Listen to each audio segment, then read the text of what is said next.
Hello and welcome to the New Times. Davis Hijiro here. Joining me today is one of Africa's most influential voices on conservation. He is also the CEO of Africa Wildlife Foundation, Mr. Kaddu Sebunya. And there's no other better opportunity to talk to a conservationist as a time when Rwanda is marking the 20th anniversary of the Kwitizina, Rwanda's gorilla naming ceremony that has grown over the years to become a global symbol of conservation. So without further ado, allow me to welcome Mr. Kaddu. Hello, sir. Thank you for having me. You're welcome. And thank you for making time to join us today. Allow me to start with this. Kwitizina has become a global symbol of Rwanda's conservation success. Beyond the gorillas, what does it represent for you personally or for Africa? Personally, I've been working with mountain gorillas for a while. Yes. But when I was here 2 years ago, and I named a gorilla, I didn't know how emotional I would be. I was caught with a lot of emotions, Right. simply because I'm naming a primate, which is close to a human species. And I'm naming a baby like I named my children.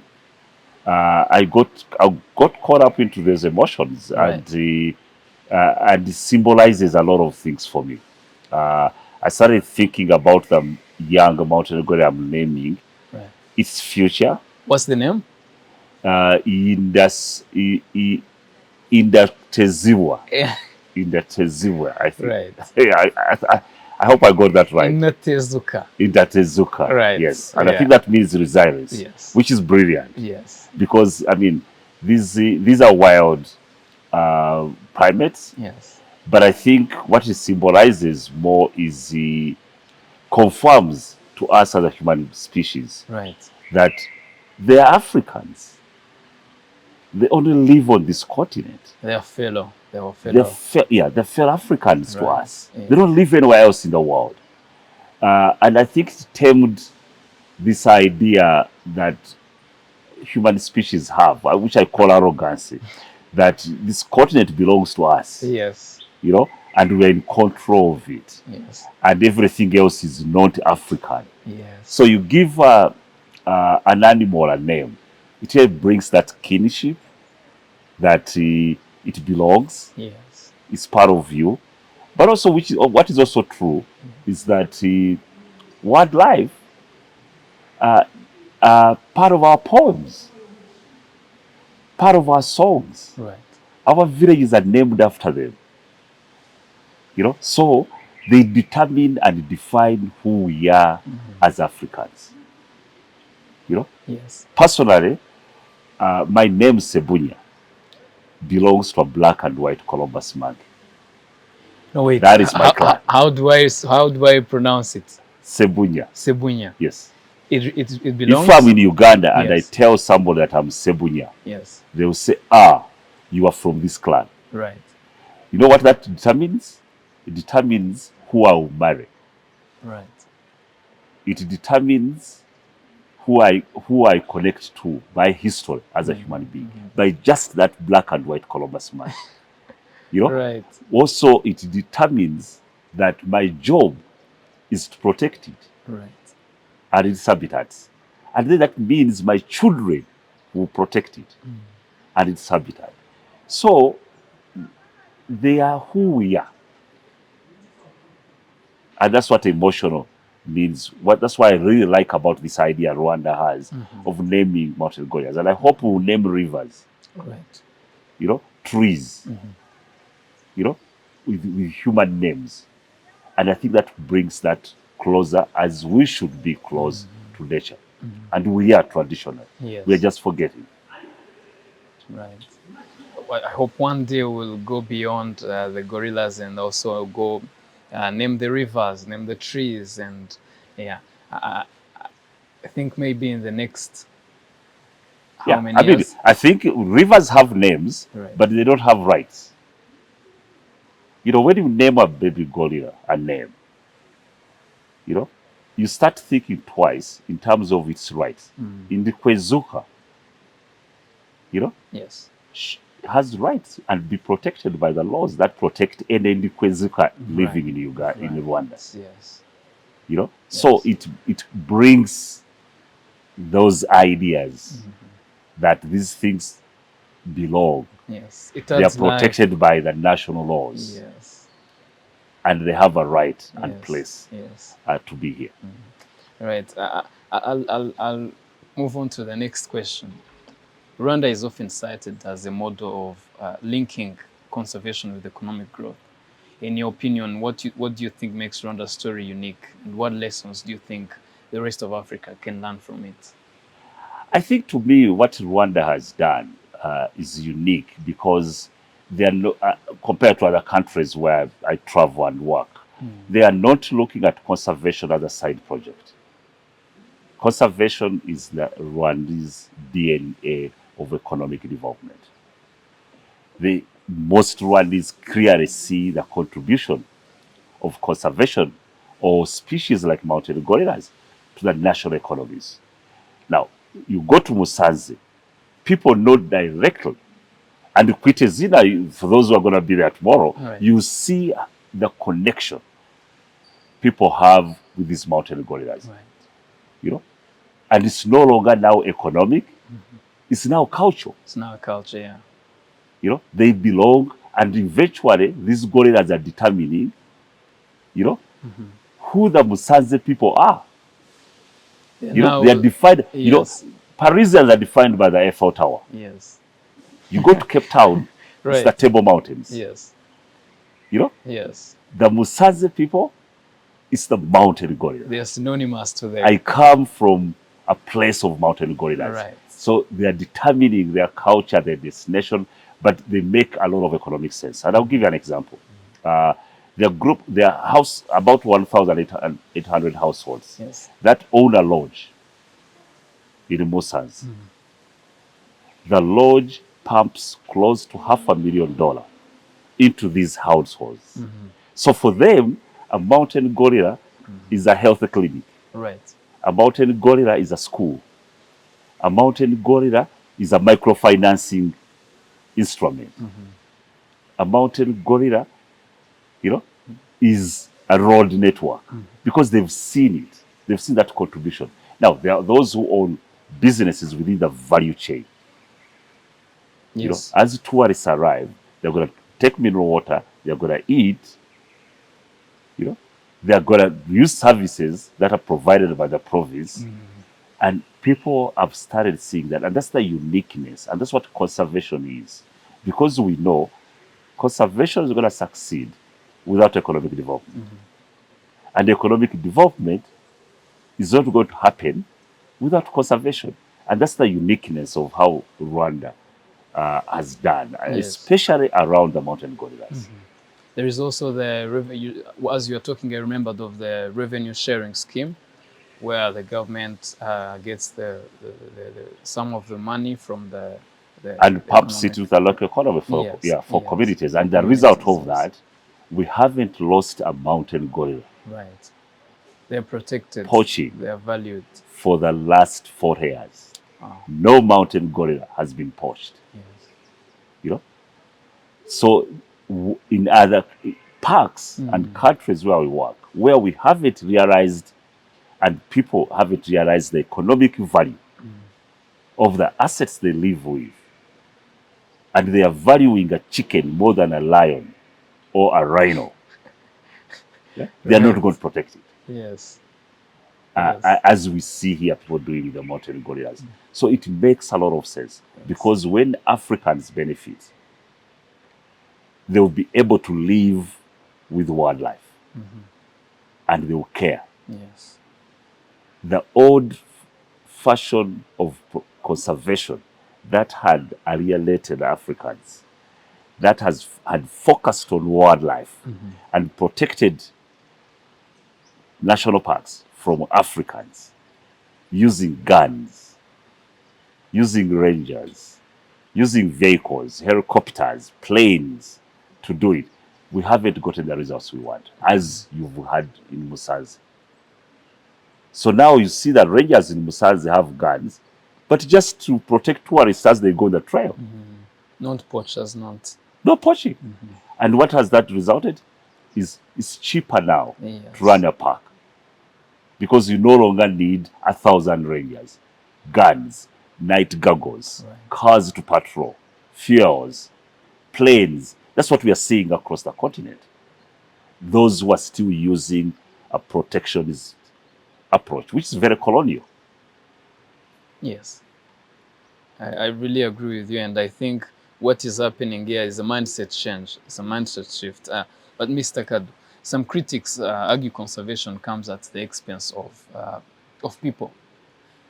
How do you respond to that, and how do you think Rwanda is addressing that tension? I think that's connected to the previous question. Yes.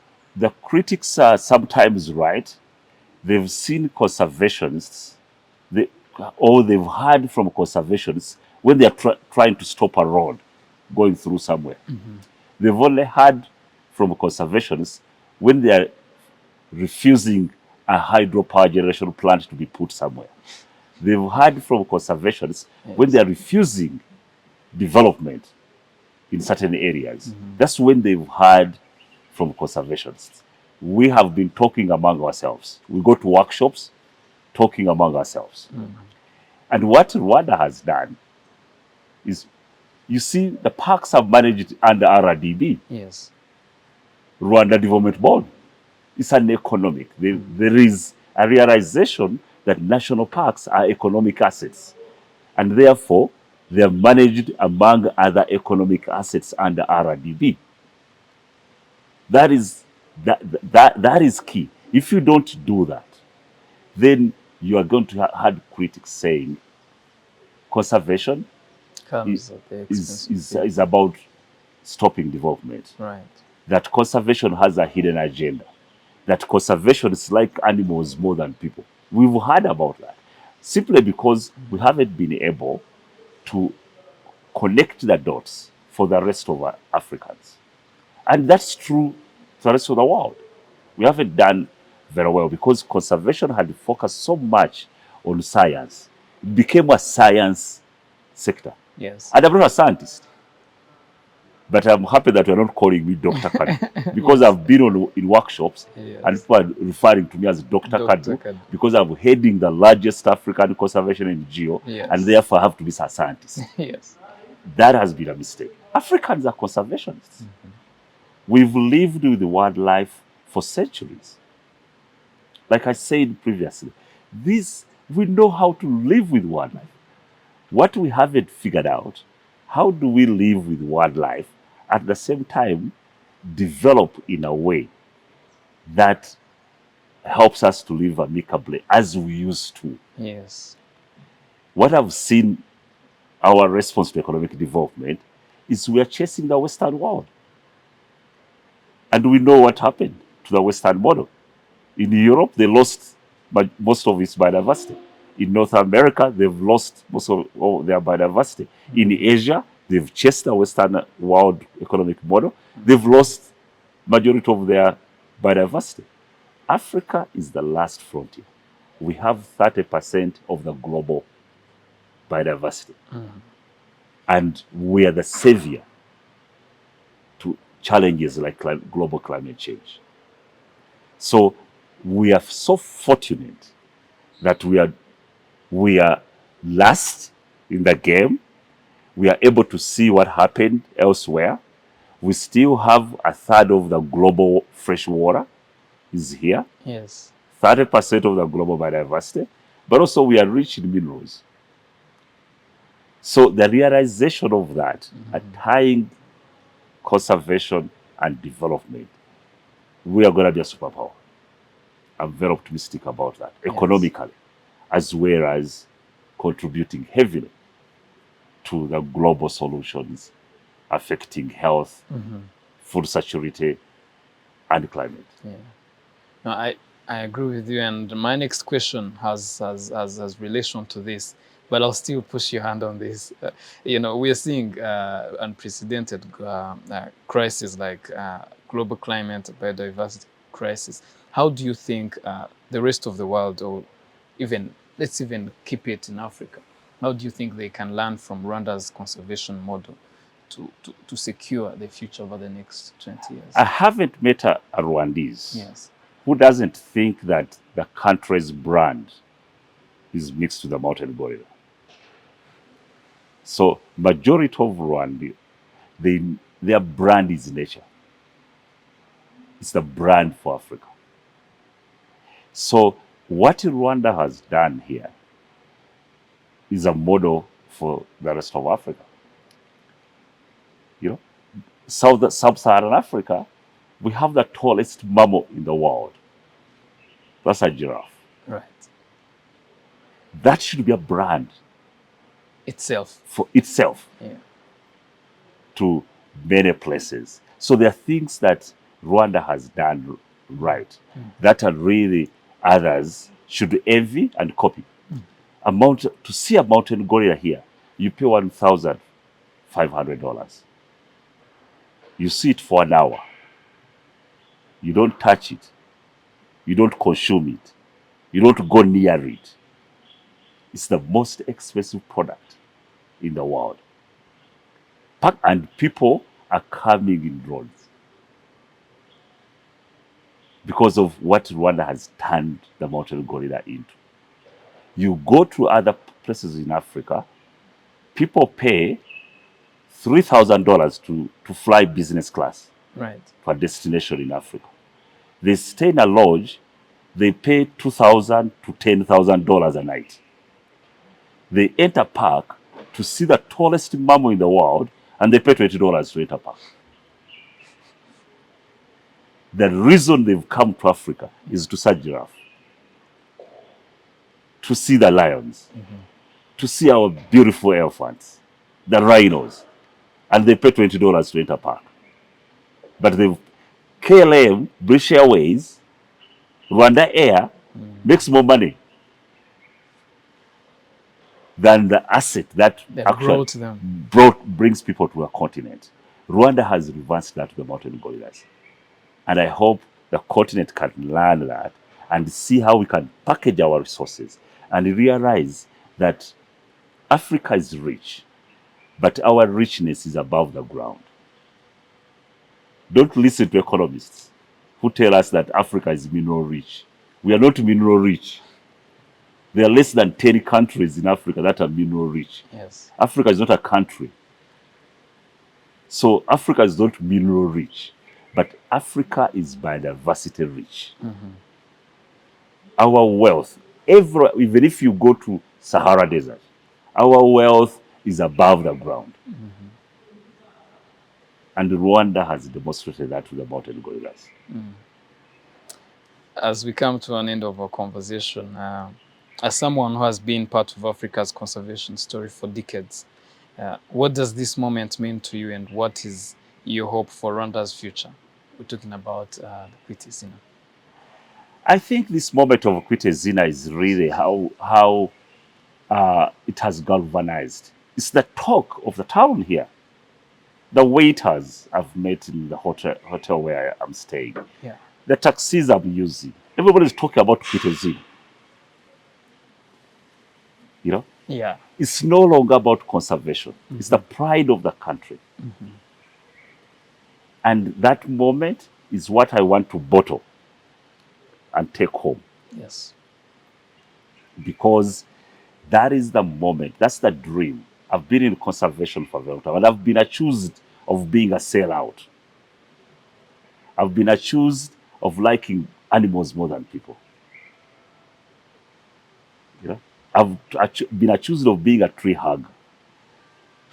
I've seen it here in Rwanda. Yes. Where people look at the mountain gorilla as a pride of the country and not as a conservation issue. As people look at it as an economic issue because it has contributed greatly to the GDP. Right. And they've seen the changes in Musanze where they live, where the mountain gorillas are, the infrastructure built. They see the tourists coming to their area. They see Rwandese coming to the area. They see the prices of land increasing in their area. And they're looking at conservation as an economic engine because they've seen the changes. Right. So Rwanda took a bet on gorillas and the ecotourism, and it's yielded results.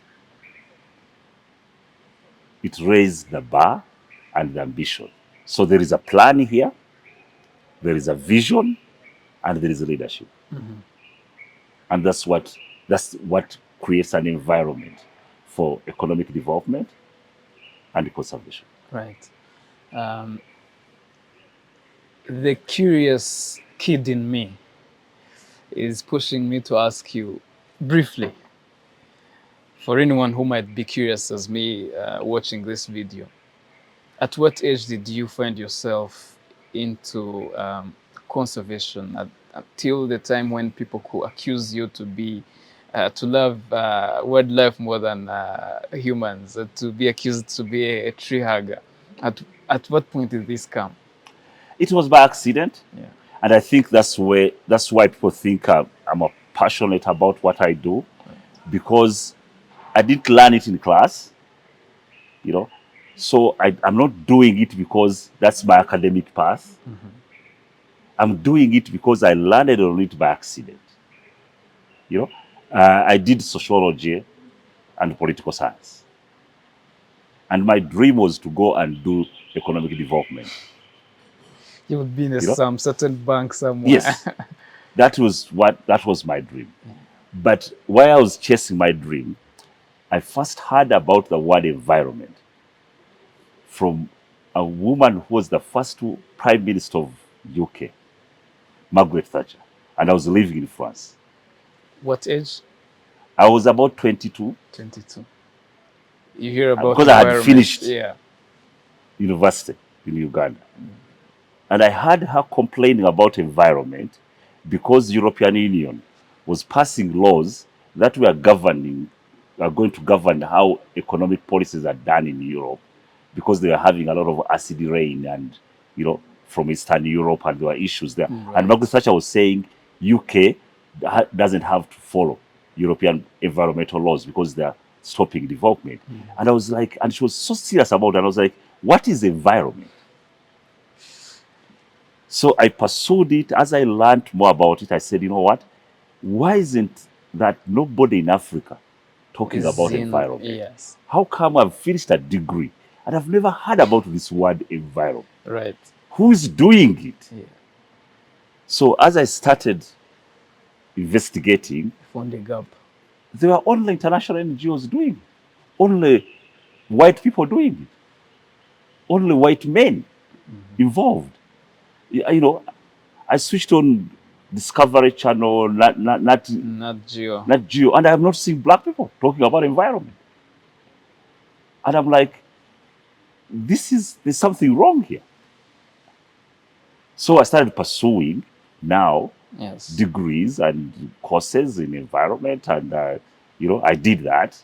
I became academic around it, but with no ecological studies or scientific studies. And so I learned on conservation first as a political scientist, as a sociologist, as international lawyer, and as a policy and diplomacy. All that. That's what I studied. Yes. So I look at environment through different lenses, and not so much from ecological or science behavior, animal behavior, or wildlife management.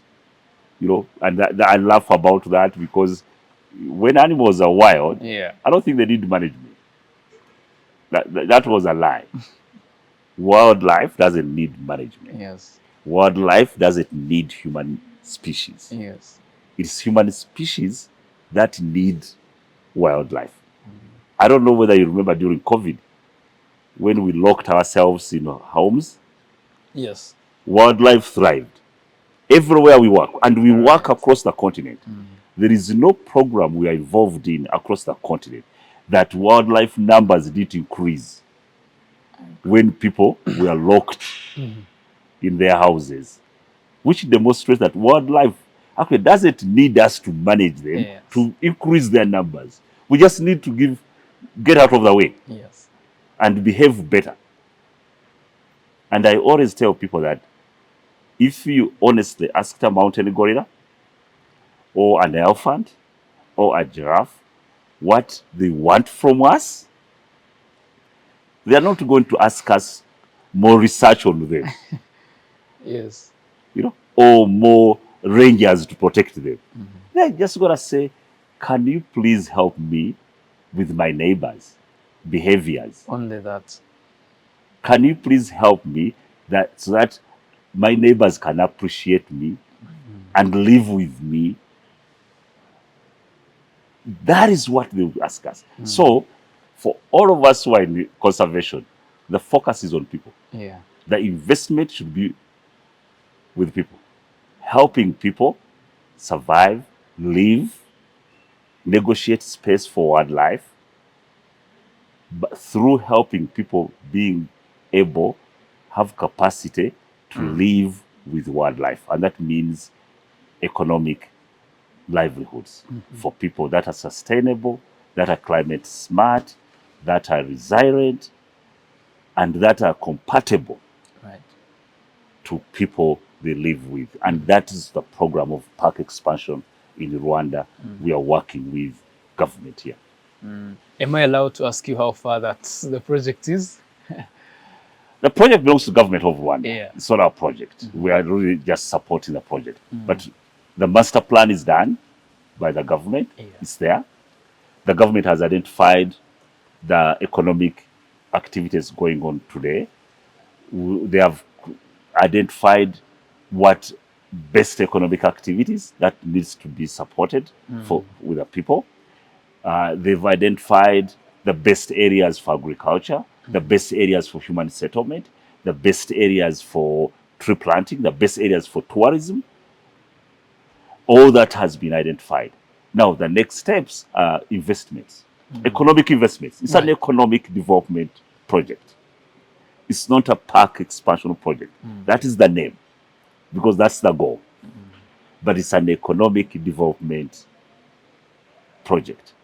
And we've valued it to $460 billion. That project is going to support Rwanda's economy. And the cost of it is about 300 million. If we have 300 million, we'll do this project and it will contribute 460 billion to Rwanda economy. It's an economic development project. Yes, yes. I understand. Yeah. I know people behind us, they want to kick me out of the conversation because we're running out of time. But my last questions: what do you like to do when you're in the country? What once you spare some time from meetings and interviews like this, what do you like to do in Rwanda? No, as always, for me, it's going and seeing my baby. I named my baby 2 years ago. Yeah. I was there 2 months ago. She's happy. She's jumping around. She's learning the trade of the bush. She's happy with her mother and family. I have a baby here. Right. So my task now is to make sure that the future of my baby and my grandchildren in this park is secured. Right. So that's why I'm so much invested in the park expansion. That's why I'm so much invested in the economic development of the people of Musanze. Because if they don't develop economically, sustainably, my baby is not going to survive. Right. I have a baby here. That's my third baby. You have a family here. I found a family here. So every time I come to Rwanda, I would like to go and see my baby. Yeah. I've been there 3 times now. Right. Yes. Out of office, what do you like to do? Do you like to play ball? Is it reading? Is it movies? Is it friends and family? Out of office for me is sports. I'm a swimmer. Right. Yeah, I play squash. A little bit of tennis. So sports is a big thing for me. And people. I'm a people person. And just hanging out and, having fun with the human species. Yes. That's right. I can now see why they accuse you too. Yeah, to wrap this up, my last question. I promise this is the last. I promise. I've had that one before. No, looking at you, I wonder how, on what do you think is being done, or what can be done to have more young people in your field, more young people advocate for wildlife. You know, you've been giving examples of what these wildlife would say if we ask them to help them. So how do you see the young people of Africa tapping into or feeling your shoes? Yeah, I think the young people really is to stop listening to people like me, to ask us to get out of the way, to disrupt the system that's not working for them and their future, and to realize that conservation is about their future. To realize that conservation is going to determine how they will live on this continent. Right. You know, one thing I can tell any young person, I'm 60. One thing I'll tell a young person, you will to me not directly. have the resources Yes. I had when I was growing up. That is gone. I used to walk and eat mangoes for free. Fruits, I never bought a fruit until I was an adult. They were just They were hanging free. on the trees. Yeah. And for my father, I don't think he bought any timber to build his house. It was free, Yeah. you know. Now, my generation, we are buying everything. You are in trouble. You better start taking conservation seriously. We are losing water. You won't have water I had when I was growing up. It's going. How are you going to survive on this continent without fresh water? You know? I never bought a mineral water bottle until I was an adult. Now you can't drink water without buying it. It's gonna get worse. You know, and the price you are paying for a mineral water bottle is not, you're not buying water. You start buying water.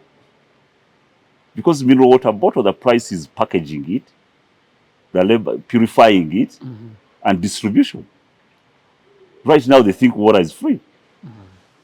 In your future, it will be more expensive to buy water than Coca-Cola or beer or whiskey. So, for young people who are listening, this is a war that you haven't picked. It has picked you. Calling. It's calling you. You know, my father's generation, independence called them. Right. They fought for our independence. They fought colonialism. It was their calling. You know, and they were not old. If you've learned history, give me any name of an African hero around our political independence and the age they fought independence. All of them were below 25. All of them. I agree. No, Whether it's Nelson Mandela, whether it's Lumumba, whether it's Senghor, whether it's Haile Selassie, whether it's Nyerere, whether they were all below 24. Right.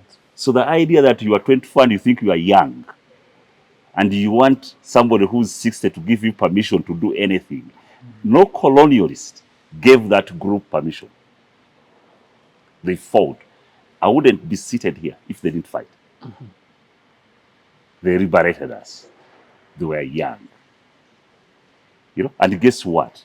They didn't have the tools you young people have.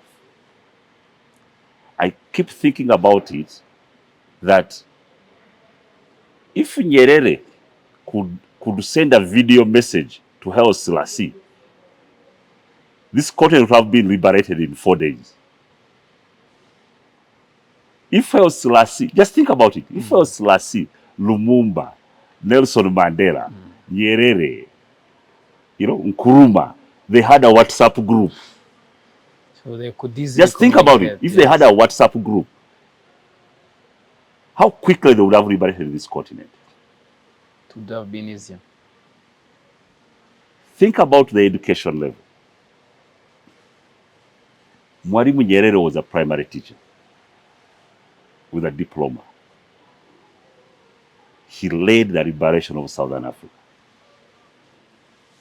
You look at your generation, you are the most educated Africans that have ever walked this planet.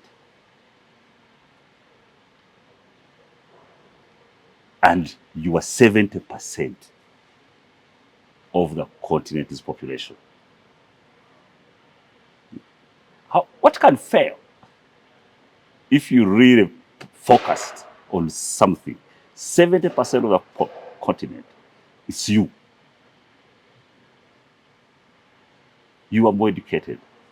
How can you not take on anything you want to do?